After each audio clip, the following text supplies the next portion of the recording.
So this is just something that I thought might be a little bit of an interesting test to try out. This is the Auscision SDA1. I'm actually going to try a bit of a hill climb with this.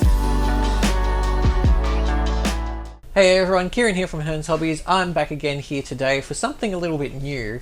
So this is just something that I thought might be a little bit of an interesting test to try out. And I'll only try one loco today just to see how it performs. But I'm actually going to try a bit of a hill climb with this. So some of you might already recognize this. This is the Auscision SDA1, specifically the cube one. They are all the same mech underneath, so I don't expect there to be too much difference in performance between them all, although there might be some slight variations just based on moving parts and how everything meshes together. But I thought, you know, these are really heavy locos, which means that usually they're really good pullers, but how do they actually climb? So I'd like to do a pull test on these one day as well, but for today I'll just stick with doing a climb test, and I might do a couple other locos in the future as well, just to see how high I can possibly get it before it starts to not be able to climb it anymore, before it starts to wheel slip, before it starts to, you know, start to struggle. Usually you'll visually start to see things struggle mostly with the wheel slip. It will be a little bit harder with this one because there's no outside motion to keep track of, especially from that camera, but that's why I'm here, so that I can keep a good eye on it and just see how it goes. So this won't be the most scientific experiment that anyone's ever produced, but I've done a little bit of measuring. So with this test track here, it's about 1,995 mil long, and with a couple of these blocks of wood here, so each of these are about 35 mil thick. So if I put them at the end of the track here and just add a little bit of a climb, it would be nice if this track was a bit more rigid instead of just bending in the middle, because that's going to affect the results at the end too. So with one, assuming this was straight, which it's not, which I might need to change in the future for tests like these, a single block of wood here at the end, we'll put the track on about a just under 2% grade, and then a couple blocks will drive that up to about over 3%, and then I have 3 other blocks here as well. So theoretically, with all of the blocks underneath the end, should drive it up to about a 7% grade, something like that. So it's going to be, most layouts won't have a grade above about 4% at most. If people are trying to be realistic, usually they don't go much above a 2. And just to help get things up the grade, they usually go about, well, somewhere between 1 or 2%, both in terms of realism and in terms of, like, they will get you the most pulling power without kind of trying to compromise too much on the amount of stock that a loco will be able to pull. So at the moment I've just got one block under here. I'll probably have to do, it's not going to be the most scientific experiment I've ever done, and I'm sure these should improve as time goes on. But here you see, or you might be able to hear the SDA1. Oop, sorry, push the button twice. There we go. So here you should be able to hear the SDA1 powering up. So I'll figure out which way is forward. And that just happens to be direction of the hill. Alright, fair enough. So send it backwards. Get it to start from the bottom. This might end up giving it a bit more of an interesting result as well, just because it's got that bow in the middle. So you'll be able to see the point where it gets closest to the gradient up here, where you might find it starts to slip. Of course, it won't work too well for things that have more than 4 wheels. This one might not be too bad because all the wheels are close together, but for any like 060s that might be tested in the future, the middle wheel might come off the track a little bit just because of the way that this will bow. which again is a reason just for better reinforcement of this track for future tests like this. Gonna send it, got to send it in forwards direction. So this is going about, assuming this was completely level all the way up to here, or not level, but this was completely straight all the way up to here. That would then make this a just under 2% grade. So see how it goes doing that, and then we can take it up from there. So first test in the 3, 2, 1. Send it up. Let's just go full speed and see how it goes.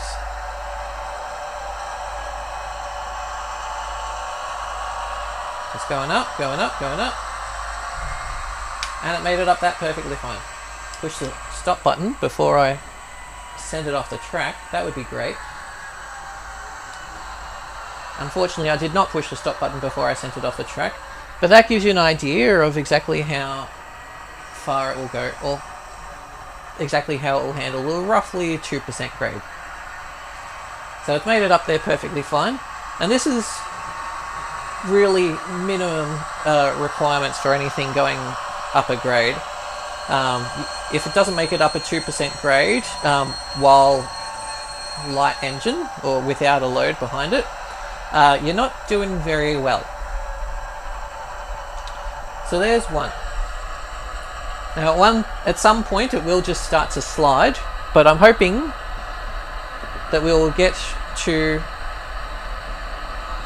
it will start to wheel slip before it starts to just slide down the track. So now with 2 blocks of wood under here, that should be about close to 4%-ish grade. Again, not the most scientific experiment in the world, but just to give you an idea of how it will behave. Like I say, most layouts won't go above like a 2% or something like that, though I have seen some older ones go larger than that. If you ever hang around the Waverley Club, shout out to all you those people there. There is a hill going up part of the section down the bottom of the layout where it will go, tends to test quite a few locos performances on hills, and often you'll find locos wheel slipping as they start to climb it and get higher up. Most of them light engine will be perfectly fine. Like I say, if you're going light engine and you don't make it up a hill like that, you're in a bit of trouble. Although I think that grade in particular is, I haven't seen any light engines struggle up, but I have seen quite a few things like the K classes, D3s, A2s, J classes, quite a few English models as well. Just kind of like they'll get to the hill and they'll be fine around the rest of the layout, but that hill will be the one thing that kills them. It doesn't actually kill them, but it's just like you can see the wheels are slipping and it's not going to go much further than that. This grade here right now is probably about close to what the Waverley Club has in that one section. But I'll test this now just to see what the SDA1 does. So 3, 2, 1, send it off on its way. Give it a second for it to power up and do its thing. There we go, heading up the hill. I'll slow it down a little bit just to make sure I don't send it off the end. There we go. Alright, that's made it up the hill very easily.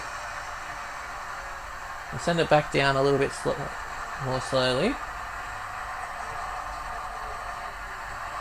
So with your DCC models in particular as well, the motors actually are made to go, or like the decoders have some programming in them that prevents them from going faster than they're meant to, especially when going down hills, which you will find is something that can happen, as with anything. Like if you're carrying a load in a car, you've got a trailer on there or a heavy caravan, you will feel the load start to push you down the hill and you'll have to be a bit more cautious with your braking.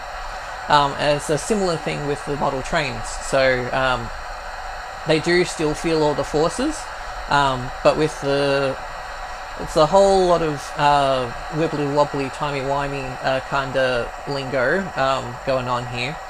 But if you look at the back EMF, so essentially becomes like your trains in real life also use a similar system where they will use, I think they call it dynamic braking, and they will use the energy from the rotation of the wheels to then also apply the brakes, just so that because it's already, the wheels are already rotating,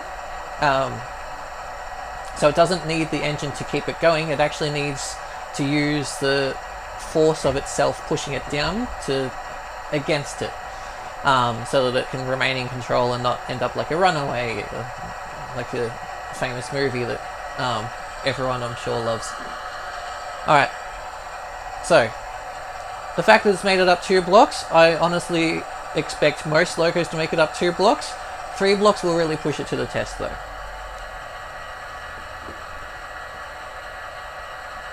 Alright, so with 3 blocks now, that is from this end here, well, 35 mil times 3, right? 105 mil. So 105 mil tall here, and about 0 over here, somewhere around the controller.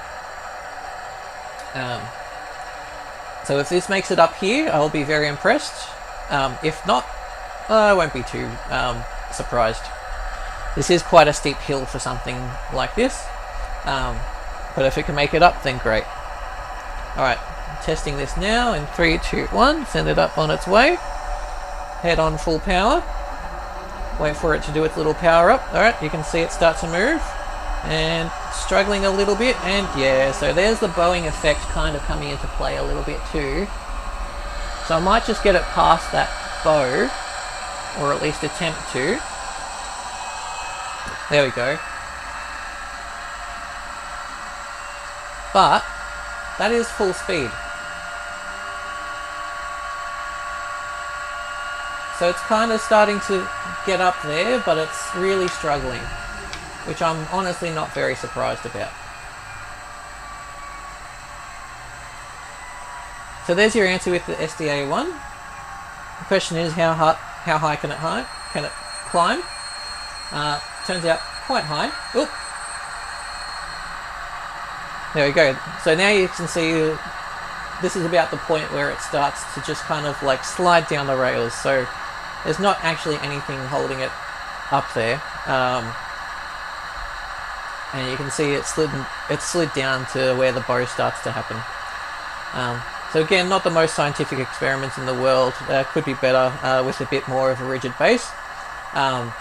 But I believe this is performed just as well as I would expect any loco to. So I might do a few future tests like this with other locos as well. Send this back down the ramp. That's basically a ramp now, right? There we go.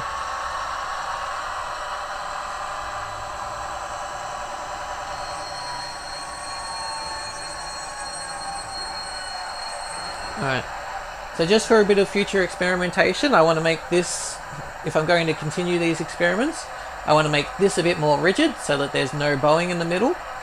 I might add a couple bits of wood alongside it, along either just the edges or maybe a couple down the middle. And then that should ideally prevent it from doing what it's doing right now, and then you end up losing power, not so much because it doesn't have that power, because the wheels, the weight of the wheels has been changed, and so it doesn't quite get, when you have, well, it's 12-wheel drive, right? When you have 12 wheels and that bow is potentially taking away 2 of those wheels, you suddenly have 8 wheels, so your power is reduced to about 66% of what it would have already been. Hold on.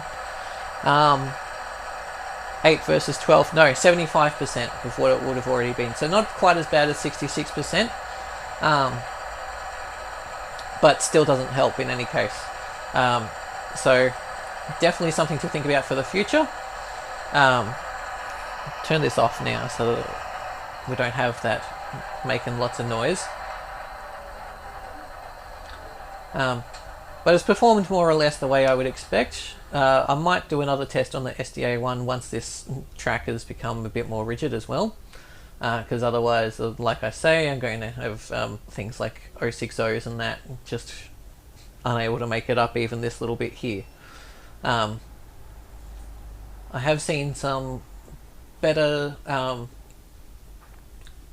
performances from other locos before, so I have a few repeater locos at home that have done quite well, especially at the Waverley Club going up that one hill, and they go up both light engine and they seem to go up perfectly fine with a load as well. Granted, the loads that I've been testing haven't been too heavy or too stiff, so everything that I've tested them with has been quite light. So I think I made, like, the Thomas with Annie and Clarabelle that I have will just go up that hill perfectly fine, but it's only 2 coaches. Whereas a full freight train that like my 9F is pulling, it might struggle a little bit. Anyway, alright, that's it from me here today. It was a bit of an interesting experiment. Can definitely be a bit more scientific in future. Going up in like little increments might be a little bit better. So like in the future, maybe if I do like a 1% or 1.5%, 2%, 2.5%, something like that. But that's a future problem and something that I shall look into doing. It's something that I should look into doing later in the future. But yeah, other than that, that's all I have here. There's, again, something a bit new, something a little bit different. If you liked it, hope it was a little bit informative. I'd like to do a load test on these one day just to see how much they pull. Although I'm sure someone's already done one by now. I know there's a couple of people out there with Newton meters for this sort of thing. It would be nice if there was something I could compare it to, like the British have their Mark 1 coaches for that sort of thing. Whereas we don't really have a standard coach for pulling. Potentially use the E-types in the future, but again, that's a whole lot of calculations down the road, and it'll take a bit of research to really fully introduce something like that, and make sure that it's completely reliable and something that people can use to get an idea of pulling power. Of course, the most scientific way to do it is just to stick with newtons, but newtons doesn't always translate very easily directly into your rolling stock, right? Anyway, alright, that's about all I have for you here today. So I hope that was a little bit interesting, something different, something new, and I hope that I can potentially do more of these videos in the future, and I can give people an idea of performance, really. It's usually one of the things people ask first, especially if you're already heavily involved with the model railways.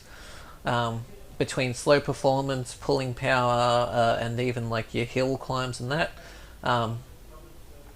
I tend to get a lot of questions about that, and it's one of those things of not a lot of people know until they buy already. There's not always a completely scientific way of doing something like that or testing that. So again, something new. Hope you liked it, and I hope to catch you in the next video sometime next week, I guess. Alright, see ya.